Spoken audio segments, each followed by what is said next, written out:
Welcome everyone. Is Dogecoin about to start the bull market, and does it start or end the bull market is the question that we're going to look at today. We're also going to be looking at where are we going over the weekend. Is it time to maybe take some profit and get out of the market, or are you just looking at the wrong time frame and actually are scared without zooming out? We're also going to look at some projects that I have been looking into, either invested or thinking about investing into, and some projects that are live that I really like. We're also going to talk about my favorite meme coin play for this cycle, and I want you guys to get excited about it because I know who is backing it, and they're probably someone with the last name Shiba Inu, possibly. So guys, don't forget to like and subscribe, watch the whole video, and let me know what you think about it in the comments as you watch it or at the end. See you guys in a second. Fat kiddo.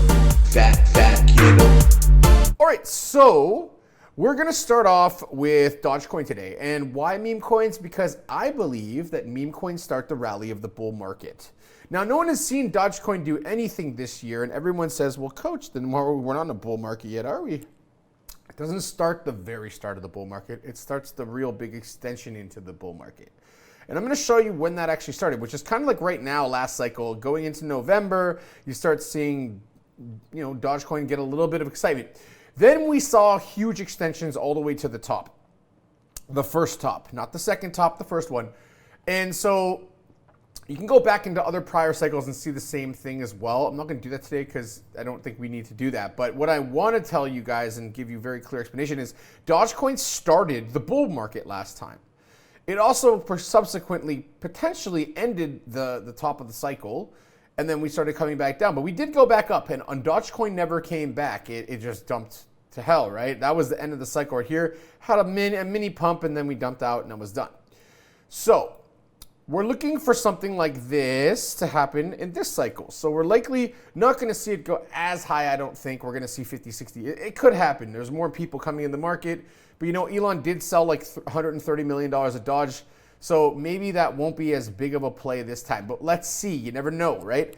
What I'm trying to get at is Dogecoin likely goes on a bullish movement somewhere. And I'm going to do this again because for some reason I do this very accurately. But somewhere around, I would say, maybe like January 15th, we're going to start seeing Dogecoin start breaking levels like this one right here. And again, I'm going to put these on the chart so that you guys can see that I am not full of crepo. All right, so we're going to go right here, boom. All right, and once we break 10 cents, I think we're going to start moving. So I think by January 15th, we'll start seeing that happen. And if not, we may need to wait a little bit closer to the halving, which should be, and I'll do that as a vertical line as well, around April of next year. So let's say April 26th, boom, right there. So somewhere between here and here, we should start seeing Dogecoin moon. I know what you're thinking. It's Dogecoin. Why, coach? You're talking about Dogecoin. But Dogecoin and meme coins generally start and finish the cycle. They pump into the start, they pump into the end. Looking at our Bitcoin dominance chart, we are definitely in an area of a bearish retest, which is great for altcoins, by the way. Our total market cap keeps going higher. So all of you guys watching these short-term charts, they make you scared. As you can see, our trend is definitely up. We're above the cloud. Everything's good. But if we go to that 4-hour chart, sometimes we might be a little bit more scared because it looks not as bullish. But then when you go to a 1-hour chart and things have gotten a little bit of a mini correction, what you'll see is then you start going, oh no, it's underneath the cloud, coach. Oh no, remember, the Ichimoku trading strategy generally only works up to 4 hours sort of accurately, but the most accurate it is, and all trading strategies are most accurate on the daily chart. Okay, so can we have a pullback because our Kijun is getting flat and we could come back down about $100 billion?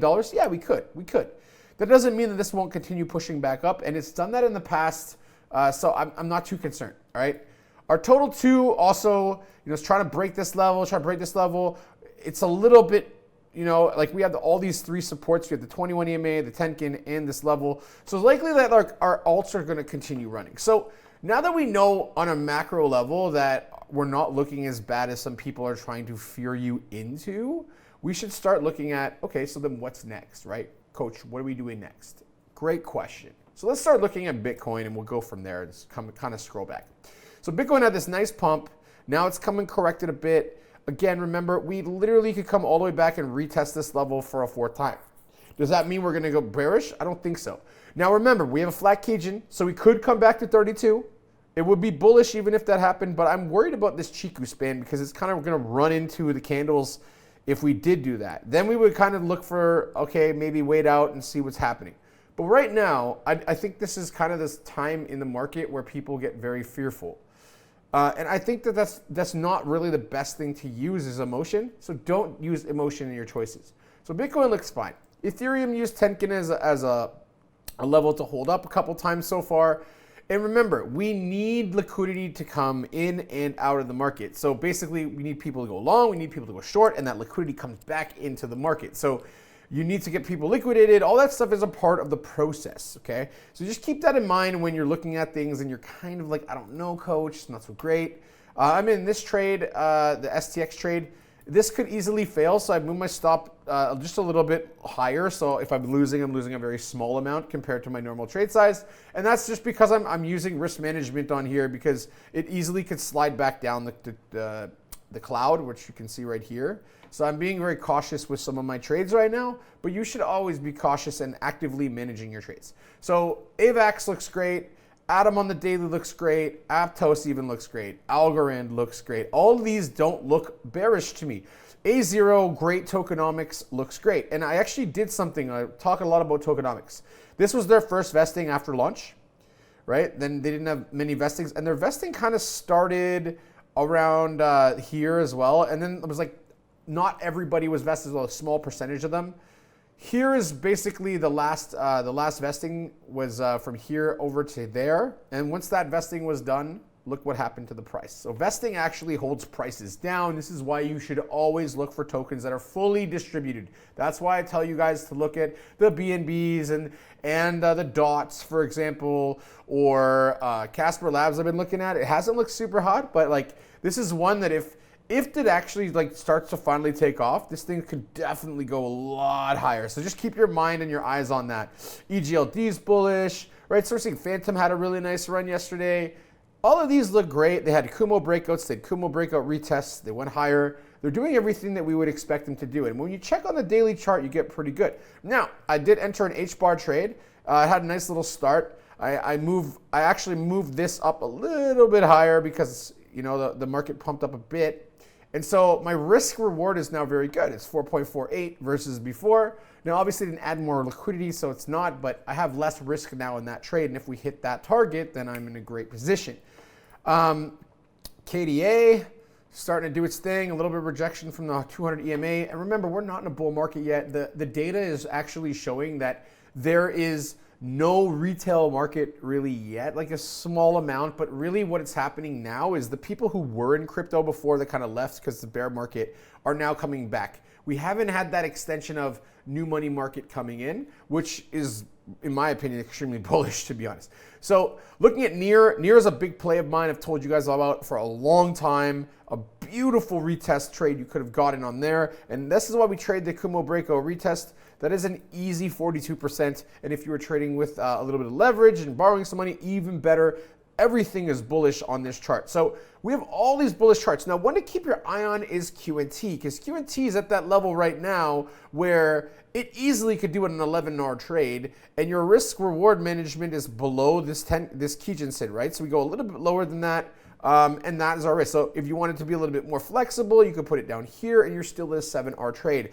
7R, what it means is risk reward is R, risk for reward. So if I risk $1, I can make $7. So it's pretty good risk reward. If you make a couple of those trades, you could lose a bunch of trades after and still be in profit. Looking at Rose, it had a nice movement up. It's kind of correcting a bit. Again, flat Kijins get pulled down. It's like how you have to think of risk of the Kijinsen, this red level, is how it works is this.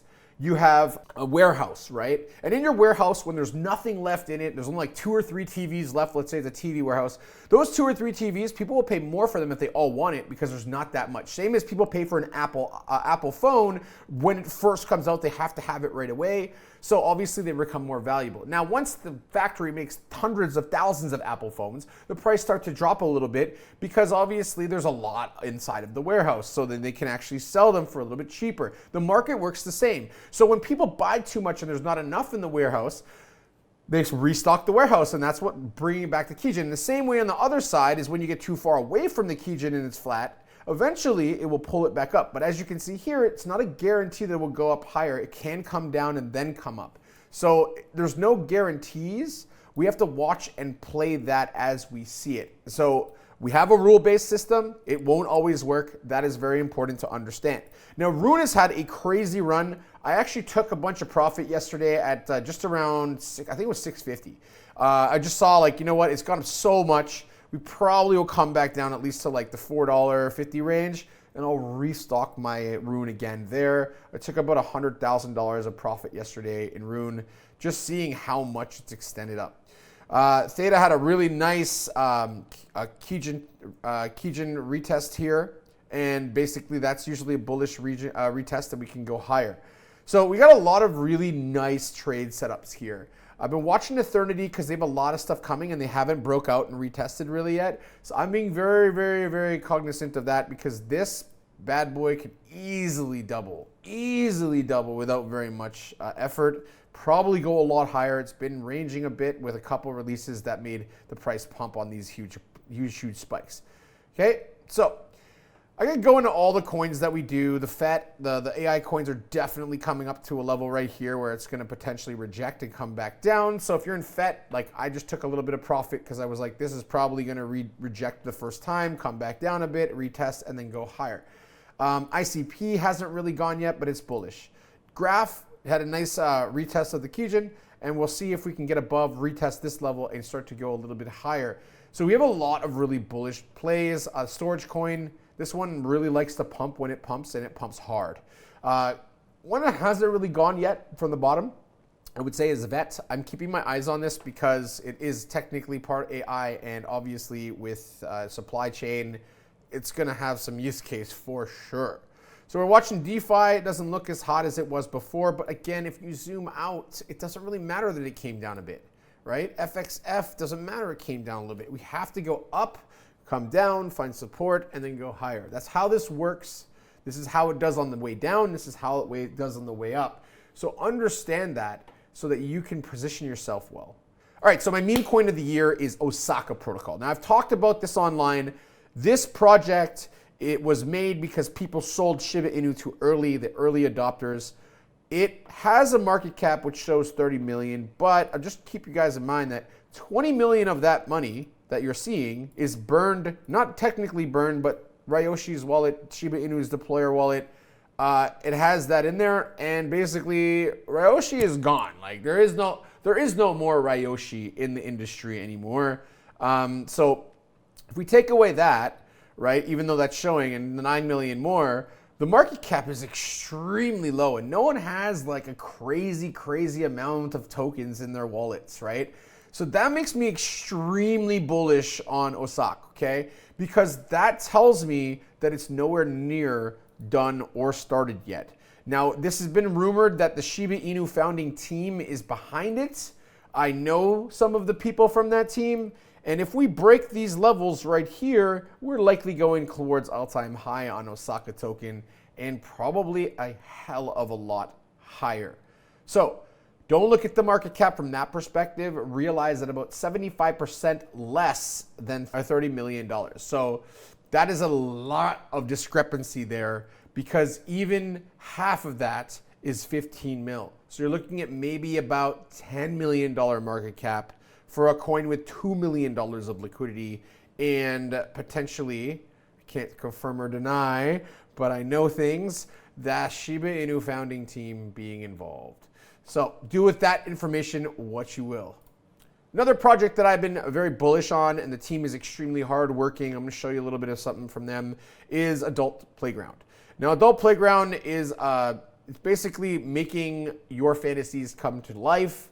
With it, I've always talked about this being a great coin for simps, people that have a lot of trouble with girls, maybe help them with their confidence, but really like building your fantasies into an app where, you know, you can go and talk in the metaverse with a girl that looks super real, and it's extremely an interesting project. So kind of like this style, you're gonna be inside of the metaverse.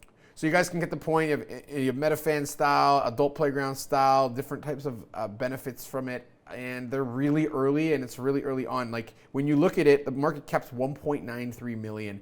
It is so early for this project. I'm really bullish on them. Their team is super hardworking. Everyone's always grinding every day. Like when I talk to them, I am advising them because they need a little bit of help on, token launch and, how do they, operate the tokenomics and everything like that. So I was helping them early on. Now I'm just kind of really in awe. I'm watching them do their thing. So it's pretty great. So another coin that I just invested into is Famecoin. Now I've been talking about this for a very long time. Why don't we have AI influencers, right? So these guys actually built AI influencers, actually.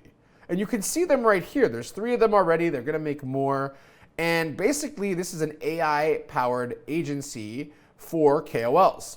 So now, no, you can hate crypto, Coach K crypto, or you can hate crypto whoever, Crypto or Us, anyone, right?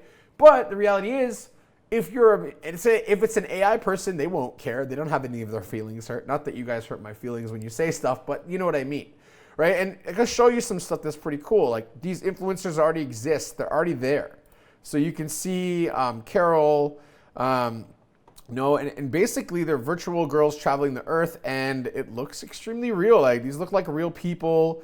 She's gorgeous, but she's not a real person. So I think that's a really cool aspect, and I threw in some capital into this one. I think it's going to do extremely well. It's something that I've been talking about as a solution to a lot of problems, and it's something great. It's kind of, I feel like what adults doing, if they incorporated some of the things that Famecoin is doing, there could be some really, really interesting symbiotic relationships there between the two. So yeah, just keep your eyes on that. Next one up is DYOR. DYOR, I can't show you all the details yet, but I'm an advisor to DYOR, and the one thing that I love about what these guys are doing, DEXTools is full of like advertisements. It's really clunky. It's not really sleek and nice to use. It's not customizable. There's not much you can do.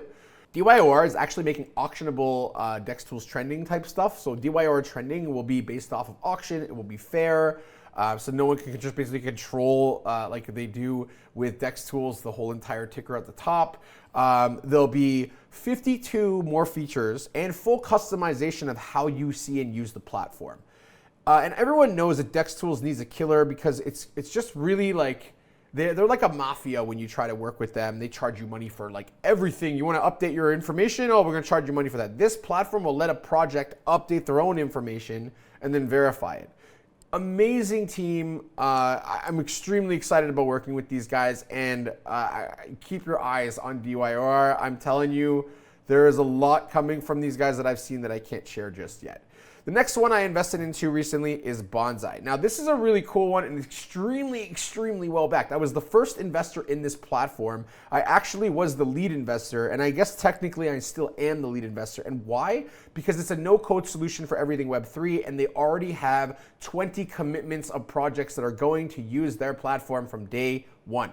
Turnkey solution makes it really easy. You basically can create stuff and get it distributed and everything be created without having to know very much about or anything about crypto. So basically you can, with a few clicks, create your token, deploy your token, do buybacks, vesting, burning, LP, provisioning, etc. And then with Bonsai, with the team they have and everyone around them, they can supercharge your growth and push you forward. So they had a couple tokens that were recently created on the platform, and there's going to be more and more coming. So I keep my eyes big time on these guys, and it's not just because I invested, because they're not out yet. This is not a shill for a project that's out that I'm trying to tell you so I can dump on you. That's never the case with me anyways. I'm telling you guys this because things like this, if you are a developer or you are in crypto and don't know how to do tokens or don't know how to do contracts or don't know how to do all this, makes your life easier. And even if you're not an experienced developer, you can do it. And if you are one, it makes your life simple. So I love things that solve problems. This solves problems. You should keep your eyes on it. It is definitely one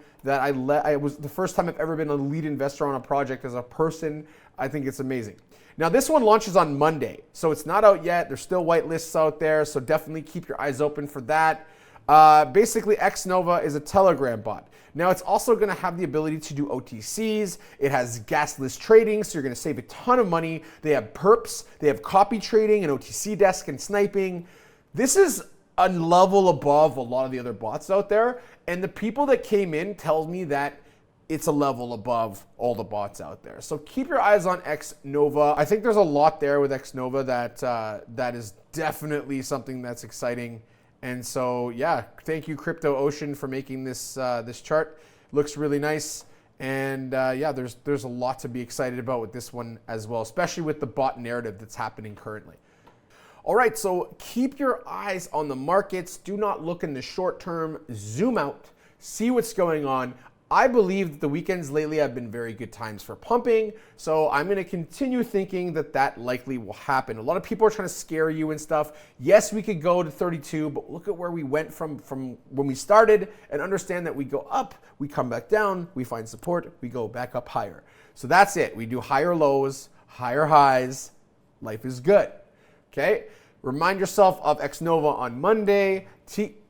Take a look into DYOR and Adult and Fame Token. OSAKA. OSAKA is my meme coin play of the cycle. I've been talking about it since it was 1,700. It's 4,000 now. And this is just getting started. Don't make me tell you, hey, I hate to say I told you so, like I normally do, because that's likely what's going to happen if you miss out on OSAKA. And I'm really, really bullish on the people around this project. That's it for me, guys. That's it. Have a great weekend. Don't forget to subscribe, like, share, retweet, whatever you got to do to get this out to the masses. And I will see you guys on Monday. Fat kiddo, fat kiddo, fat kiddo, huge fat kiddo.